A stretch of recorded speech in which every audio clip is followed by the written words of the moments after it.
குளு குளுன்னு காத்து வீசுது. உங்கள் சத்யாவில் குளு குளு AC offer. Lion Arabian dates. இப்போ அது லயனா டேட்ஸ். லயனா பிரீமியம் டேட்ஸ். சுத்தம், சுவை மற்றும் ஆரோக்கியம். 100க்கும் மேற்பட்ட கேண்டிடேட்டு இரவல் கேண்டிடேட்டு, கொள்கை இல்லாத சந்தர்ப்பவாத கேண்டிடேட்டு, அரசியல் வியாபார கேண்டிடேட்டு. கமல்ஹாசன் 2.0 இருக்கிறாரு, பார்ட் டைம் பொலிட்டிஷனா இருக்கிறாரு, சந்தர்ப்பவாதியா இருக்கிறாரு. மக்கள் தீர்ப்பு மீறி அரசாண்ட வாரிசு அரசியலின் மொத்த உருவம், ஊழலின் ஊற்றுக்கண் ராகுல் காந்தி தூய சக்தி. அதுக்கு தான் அடிச்சோம் ஜனநாயகம் படத்தை. சொல்லி அடிச்சோம் 8ஆம் தேதி. சூழ்ச்சியும் இல்லை, ஒரு புண்ணாக்கும் இல்லை. எடப்பாடி, ராகுல், விஜய்னி வருவீங்கன்னு எங்களுக்கு தெரியும், அதனால தான் அடிச்சிருக்கோம். சூழ்ச்சியும் இல்லை, ஒரு புண்ணாக்கும் இல்லை. விஜய்க்கு ஒன்றும் இல்லை, பலன் நிரூபிக்காத ஒன்று. அந்த கூட்டம் 23 சீட்டா 28 சீட்டா வாங்கி ஸ்டாலின் தானே நிற்கிறாங்க.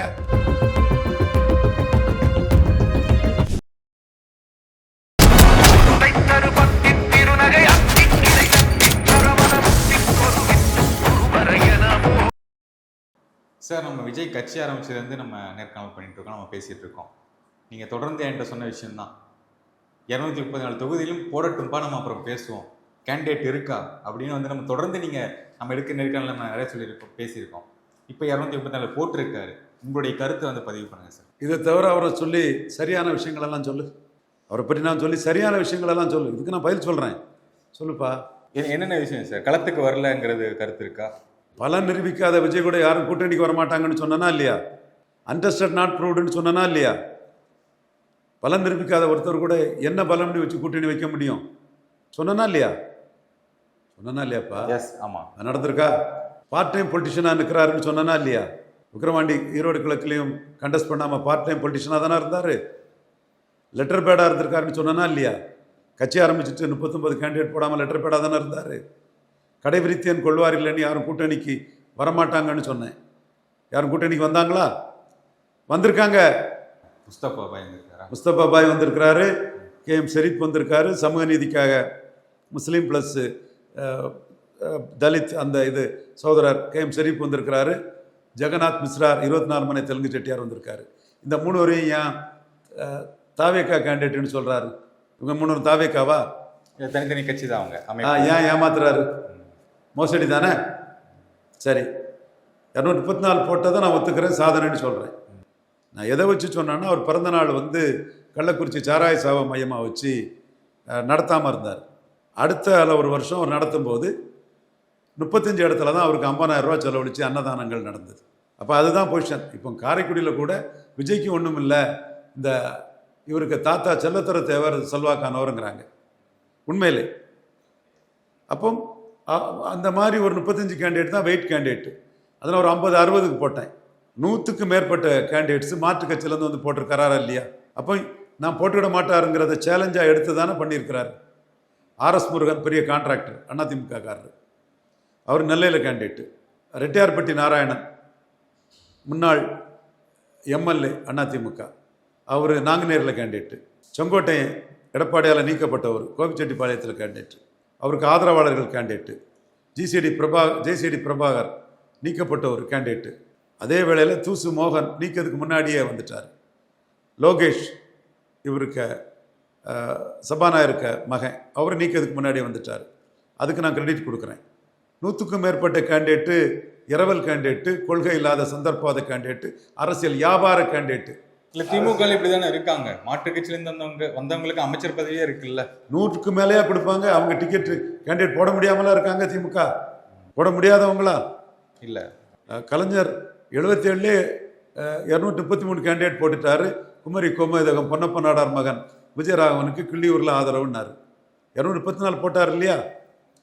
நீங்கள் திமுக கூட கம்பேர் பண்ணுறது உங்கள் அதிதீத ஆசையை காட்டுது, அது நான் மறுக்க வரல. ஆனால் இவர் முத கேண்டிடேட் விஜயகாந்த் இப்படி இரவல் கேண்டிடேட்டாக போட்டார். ஜாதி கட்சியோட கூட்டணி இல்லைன்னு நின்னார்ல. நீங்கள் திருமாவளவனுக்கு ஃபோன் பண்ணீங்க, பிறந்தநாள். அன்புமணிக்கு ஃபோன் பண்ணீங்க, யாரும் கூட்டணிக்கு வந்தாங்களா? அவர் அன்புமணி ராமதாஸ் தான் இங்கே எடப்பாடி தான் பலன்னு எடப்பாடி கூட போயிட்டார். திருமாவளவன் இதுதான் பலம்னு ஸ்டாலின் கூட நிற்கிறாரு. சீமான் சொன்னார்ல, எங்கள் அண்ணன் திருமாவளவன் விஜய்னு அவர் பேசிகிட்டு இருந்த போது கூட பேசுவார் நிற்க போகிறது ஸ்டாலின் கூட தான்னு விக்கிரவாண்டி மாநாடு முடிஞ்சதுன்னு சொன்னாரா இல்லையா? தம்பி நீ பலம் நிரூபிக்காதவன், உன் முன்னாடி யாரும் வரமாட்டாருன்னு சீமான் சொன்னாரா இல்லையா? இவ்வளவும் நான் சொன்னது விஜய் விஷயத்தில் நடந்திருக்கா இல்லையா? கமல்ஹாசன் 2.0 இருக்கிறாரு, பார்ட் டைம் பொலிட்டிஷனாக இருக்கிறாரு, சந்தர்ப்பவாதியாக இருக்கிறாரு. 214 போட்டுக்கிட மாட்டாருன்னு 100 இரவல் கேண்டிடேட் வாங்கி போட்டுட்டாரு. ஓகே, போட்டுட்டாரு. அதில் கூட திறமைப்பட்டதுனால தானே முஸ்தபா பாயையும் ஜெகநாத் மிஸ்ராவையும் ஷெரீப்பையும் இன்னும் எத்தனை பேருன்னு தெரியல தாவேக்கா கேண்டிடேட்டுங்கிற மாதிரி பிரதிநிதி அதுன்னு பொய் புரட்ட பண்ணுறாரு. இதுதான் நமக்கு அவரை பற்றிய நிலைப்பாடு. ஸோ 214 போட்டதை நான் பாராட்டுறேன். அதுக்குள்ளே எவ்வளோ பிக்கல் பிடிங்கல் சிக்கல் சிரமம் இருக்குங்கிறது தெரியுதில்ல. 214 அவருக்கு போட்டது ஈஸி இல்லைங்கிறத இஷ்யூவாட் ஆக்கி நான் நிரூபிச்சிட்டோம்ல. ஸோ போட்டது சாதனை தான். ஆனால் அந்த சாதனைக்கு எவ்வளோ வேதனைப்பட்டார், எப்படி தலையில் நின்று தண்ணி குடித்தார், எப்படி புள்ள பிடிக்கார மாதிரி வேட்பாளரை தேடி ஓடினாங்க. இதிலே ஒரு சந்தர்ப்பவாத கட்சி, ஒரு நீடிச்சு நிலைக்கு நிற்கக்கூடிய விருப்பம் இல்லாத ஒரு காளான் மாறிப்பட்ட கட்சி, ஒரு கமலஹாசன் 2.1 நிரூபிச்சுட்டார்ல. அது அவரோட பாடு சார். அவர் எங்கேயோ ஆளெல்லாம் திரட்டி போடுறாரு, மக்களுக்கு மாற்றம் வராரு, அவரோட பாடு விட்டுறலாம்ல. மாற்றம் எங்கெங்க வராரு? அதே இலவசத்தை தான் சொல்றாரு, அதே திராவிடத்தை தான் சொல்றாரு, அதே பெரியாரை தான் சொல்றாரு, அதே பிராண்டி விஸ்கியை தான் சொல்றாரு. இதுல என்னங்க மாற்றம் இருக்கு? என்னத்தங்க மாற்றத்தை கண்டீங்க? என்னங்க மாற்றத்தை கண்டீங்க? சொல்லுங்க, மாற்றத்தை சொல்லுங்க. ஊழல் பண்ண மாட்டேன்னு எல்லாரும் தான் சொல்றாரு. அதிமுக ஊழலுக்கு எதிராக தான் தீர்மானம் போடும். அதிமுக ஊழல் பண்ணுன்னா சொன்னோம். அதிமுக ஊழலுக்கு எதிராக தான் அதிமுக தீர்மானம் போடும். இது திமுக நடைமுறைகள் இல்ல, ஊழல் எல்லாம் இல்ல, நாங்க அதை பண்ண மாட்டோம் உறுதியா சொல்ல பண்ண மாட்டாம்பாங்க. எல்லாரும் அதுதானே சொல்லுவாங்க. சீமான் தான் சொல்லுவாரு, ஏப்பா நீ டெல்லியில வந்து அதிமுக ஊழல் என்ன, இப்ப ஜெயலலிதாவே ஊழல், இதே ஊழல் இல்லைன்னு சொன்னவர் ஜெயலலிதா ஊழலுக்கு தண்டனை பெற்றவங்கன்னு சீமான் சொல்லக்கூடிய போல்ட்னஸ் இருக்கா? சொல்லியா? ஜெயலலிதா ஊழலுக்கு தண்டனை பெற்றவங்க, ஊழல் எடுத்து பேசிவிட யோக்கியர் விஜய் அதை சொல்லட்டேன். என்னங்க பேசிட்டு இருக்கீங்க? என்ன பெரிய ஊழலை எதுக்க வந்துட்டீங்க? ஜெயலலிதா ஊழலுக்கு கன்விட் ஆனவங்கன்னு சீமான் அடிக்கிறான்ல, அவனுக்கு துணிச்சல்ல உங்களுக்கு கால் தூசு இருக்கா? என்ன பெரிய ஊழல் எதிர்ப்பு பேச வர்றேன்? இல்ல அஃபிடவிட்ல பாக்குறோம்ல சார், நம்ம அதுலயே இப்ப எவ்வளவு விஷயங்கள் இருக்கு. கேட்கறாங்களே, விஜய்க்கு சம்பளம் கொடுக்கிற ஒரு தயாரிப்பு இவ்வளவுதான் சொத்து அப்படின்னு கேட்கறாங்களே. அது பற்றிலாம் நான் உள்ள போகல. அது சினிமா மார்க்கெட்டிங்காக விஜய் செய்த போய் ஃப்ராடு. ரஜினி தான் சூப்பர் ஸ்டார், நீ பொறாமையில் உன்னை பற்றி மோசமாக காசு கொடுத்து ப்ரொமோட் பண்ணிட்டு இருந்த. அது போய் திரும்ப பேச வேண்டிய அவசியம் இல்லை. விஜயே அதில் சரண்டர் ஆகி போயிட்டார் ரஜினிகிட்ட. அவரே ரஜினிகிட்ட சரண்டர் ஆன பிறகு அதை போட்டு நம்ம ஏன் பேசி, சரண்டர் பார்ட்டி தான் விஜய். இல்லை, இந்த அஃபிடவிட்டுக்கு வருது இல்லை சார், ஸ்டாலின் சாருக்கும் வருது, சீமான் சாருக்கும் ஒரு விமர்சனம் வருது, இவ்வளோதான் உங்கள்கிட்ட இருக்கா அப்படின்னு வருது இல்லை சார்? நீங்களும் பார்த்துருப்பீங்க. அதெல்லாம் பெருசாக பேசாண்டான் தம்பி, விட்டுரு அதெல்லாம். நான் விஜயோட தனிப்பட்ட குடும்ப பிரச்சனை பற்றி பேசினேன்னா? இல்லை, குடும்ப பிரச்சனை இல்லை சார், இது வந்து பொது வழியில் தானே வருது. இதெல்லாம் நான் பெருசாக எடுத்துக்கிறது கிடையாது. நீ வை, எனக்கு விஜய்கிட்ட என்ன வருத்தம்? நீ வர்றதுக்கு முன்னாடியே என் தாய்நாட்டின் மானத்தை, இந்துக்களின் மானத்தை, ஆர்எஸ்எஸின் மானத்தை, பாஜகவின் மானத்தை, சோனியா கிட்ட 3வது முறை தோக்காம காப்பாத்தின மோடியை தீய சக்தி, கொள்கை எதிரின்னா இப்போ சொல்ல முடியாம அப்படியே பக்கி அடிச்சு போய் பலகீனமா பரிதாபமா இருக்கிறேன். இதை மற்ற அரசியல் தலைவர்கள் யாரும் இதை எக்ஸ்போஸ் பண்ணல. சீமான் பண்ணுவாருன்னு எதிர்பார்க்கல. இதே விஜய் வந்து அஃபிடவிட்ல கம்மியா போட்டிருந்தாருன்னா நீங்க எல்லாருமே பேசியிருப்பீங்கல்ல, அப்படின்னு கேட்டிருப்பீங்க. நான் இந்த மாதிரிப்பட்ட விஷயத்தெல்லாம் பேசுறது கிடையாதுப்பா. நான் எனக்குள்ள இஷ்யூவை தான்ப்பா பேசுவேன். நீ நாட்டில் ப்ரப்போஸ் பண்ண கேண்டிடேட்டை எதிர்த்து பேசி நம்பிக்கை துரோகம், மக்கள் தீர்ப்பை மீறி எமர்ஜென்சியை கொண்டு வந்து மக்கள் தீர்ப்பை மீறி அரசாண்ட வாரிசு அரசியலின் மொத்த உருவம், ஊழலின் ஊற்றுக்கண் ராகுல் காந்தி, தூய சக்தி. அதுக்கு தான் அடித்தோம் ஜனநாயகம் படத்தை. சொல்லி அடித்தோம் 8ஆம் தேதி. சூழ்ச்சியுமில்ல, ஒரு புண்ணாக்கும் இல்லை. 8ஆம் தேதி சொல்லி அடித்தோம் ஜோசப் விஜய். நியூஸ் 18 தொலைக்காட்சி எடுத்து பாருங்க சகோதரரே, அன்பிற்கும் பாசத்துக்குரிய சகோதரரே. நியூஸ் 18 தொலைக்காட்சியில் சொல்லி அடித்தோம். விஜய்க்கு சசிகலா நடராஜன் ட்ரீட்மெண்ட் தான். அதில் என்ன சொன்னோம்? என் சகோதரன் நயினார் நாகேந்திரன் விஜய்க்கு ஆதரவாக இருக்கிறாரு, என் சகோதரி தமிழிசை விஜய்க்கு ஆதரவாக இருக்கிறாங்க. ஒன்றும் சூழ்ச்சி பண்ணலை, உங்களுக்கு ஆதரவாக இருந்தாங்க, முன்னாடி இருந்தாங்க. எஸ் பா, நான் 8ஆம் தேதி சொன்னதை சொல்கிறேன்ப்பா. 9ஆம் தேதி தான்ப்பா படம் ரிலீஸு. ஏப்பா, மோடியை நீச்சுன்னு சொன்னால் சொல்லக்கூடிய பிரியங்கா காந்தியை லீச்சு, எச்சி பெண்மணி, இவங்க ஆத்தா இந்திரா காந்திக்கு பேத்திய எச்சி பெண்மணின்னு மோடிக்காக தமிழ் மண்ணை அடிக்கிறது நாங்கள் தான்ப்பா. எங்கள் கருத்து மோடிக்கிட்ட எடுபட்டு எத்தனை பேர் சொன்னா விஜய் கூட்டணிக்கு வந்தால் 50 சீட்டு கொடுத்தா 40 சீட்டு ஜெயிக்கணும்னா யார் யார் தடுத்தா? அதை இதே தான் 2021 நடந்தது. சாக்கடை ஜலம் முன்னாலும் வீடு தீப்பற்றி எரியும் போது அதை கொண்டு அடைக்கணும்னு சசிகலா மேருக்கு சொன்னாங்க. மோடிஜியின் புலிஸ் அலைன்ஸுக்குள்ள சசிகலா வர முடியாதுன்னு சொன்னோம், அது நடந்தது. அதே மாதிரி ராகுல் காந்திக்கு கைக்கூலி, ராகுல் காந்திக்கு தொங்கு சதை, ராகுல் காந்திக்கு ஒட்டுண்ணி, இனத்தை அழிச்ச ராகுல் காந்தி கிட்ட கூட்டணிக்காக ஏங்கி நின்ன விஜய் 29 ராகுல் காந்தி கூட போவார். அப்போ இவரை அடிச்சு பொழிக்கணும், அதுதான் கரெக்டுன்னு நாங்கள் சொன்னோம். அதுதான் நடக்குது. இப்போ ராகுல் காந்தி விஜய்க்கு ஒன்றும் இல்லை, பலன் நிரூபிக்காதவர்னு அந்த கூட்டம் 23 சீட்டா 28 சீட்டா வாங்கி ஸ்டாலின்ட்ட தானே நிற்கிறாங்க. ஸ்டாலின் தரது எம்பி போஸ்ட், எம்எல்ஏ போஸ்ட், அந்த கூட்டணியை கொண்டு போன தானே அவங்க நிற்கிறாங்க. இப்போ நீ ராகுல் காந்திக்கு கைதுக்கு பெரிய அறிக்கை விட்டு ராகுல் காந்தி அவனை புறக்கணிச்சிட்டார, பலன் நிரூபிக்காதவங்களை கடாசிட்டு போயிட்டார, இதுதானே நடக்குது. அப்போ சூழ்ச்சியும் இல்லை, ஒரு புண்ணாக்கம் இல்லை.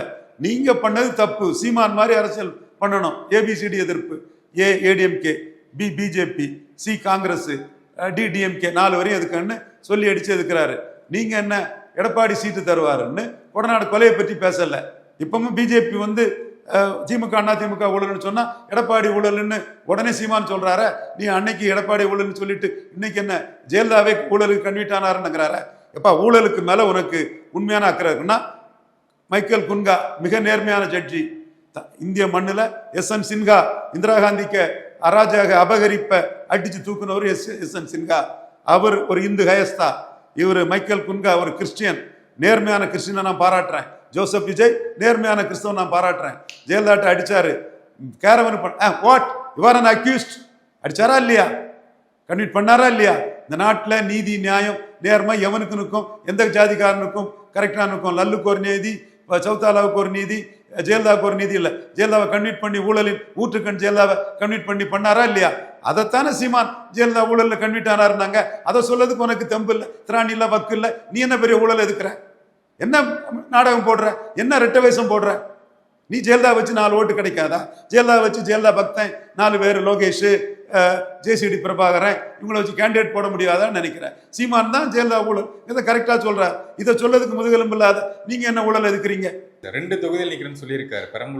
பெரம்பலூர் ஒன்று, திருச்சி கிழக்கு ஒன்று, 2த்துலையுமே நாமினேட் பண்ணிட்டாரு. அந்த பிரச்சாரம் எல்லாமே பார்த்தோம், பேச்சுகள் எல்லாம் பார்த்தோம். 2 தொகுதிங்கிறது எதற்காக, என்ன விஷயம்? அவருக்கு பிறரா கேட்டீங்க. அவர் எதுக்கு எல்லாத்தையுமே எனக்கு எதுக்க வேண்டிய அவசியம் இல்லைங்க. சீமான் கான்ஃபரன்ஸ் இல்லைன்னு அடிக்கிறாரு. அதுக்காக நான் அவர் விஜய் நிற்கிற எல்லாத்தையுமே எதுக்க வேண்டிய அவசியம் எனக்கு இல்லை. நீ வரும்போதே இனத்தை அழிச்ச, சர்வாதிகாரம் பண்ண, இது வாரிசு அரசியல் பண்ண, நம்பிக்கை துரோகம் பண்ண காங்கிரஸ், அந்த இத்தாலி காங்கிரஸ், அதுக்கு பின்னாடி நீ நின்ன. அதனால நாங்கள் மோடிகிட்ட சொல்லி அடித்தோம்.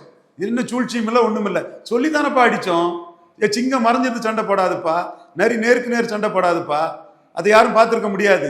ஷேர் கபி சுக்கர் வார்கபி வார் நைகர்த்தே கம்தோ கலார்கே மர்கபி கருஸ்ரீகார் நைகர்த்தேங்கிற ஒரு குஜராத் பழமொழிப்பா. அந்த பழமொழிக்கு தக்கன வாழக்கூடியவங்க நாங்கள்.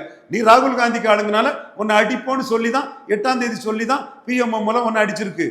நீ சீமான் மாதிரி காங்கிரஸும் சரியில்லை, பாஜகவும் சரியில்லை, திமுகவும் சரியில்லை, அண்ணா திமுகவும் சரியில்லைன்னு வந்திருப்பேன்னா இந்த தொல்லை வந்திருக்காது. நீ வரும்போதே மோடிக்கு எதிராட்டும் ராகுலுக்கு ஆதரவு வரும்போது மற்ற பாண்டே போன்றவங்க ஆன்டி ஸ்டாலின் பண்ணுவாங்க. பாண்டே ஆன்டி ஸ்டாலின், தமிழிசை எப்படியா தான் எம்எல்ஏ ஆனா போதும், இவங்கெல்லாம் வந்து விஜய் விஜய் விஜய்னாங்க. நாங்கள் இது ஆபத்தான சக்தி, இது ராகுல் காந்திக்கு கைக்கூலி, அடிச்சு நொறுக்கணும்னு சொன்னோம். இதே தான் சசிகலா விஷயத்திலையும் நாங்கள் நின்னோம். அது நடந்தது. ஸோ உங்களை சொல்லி தான் அடிச்சிருக்கிறோம், மோடி நன்மைக்காக தான் அடிச்சிருக்கிறோம்.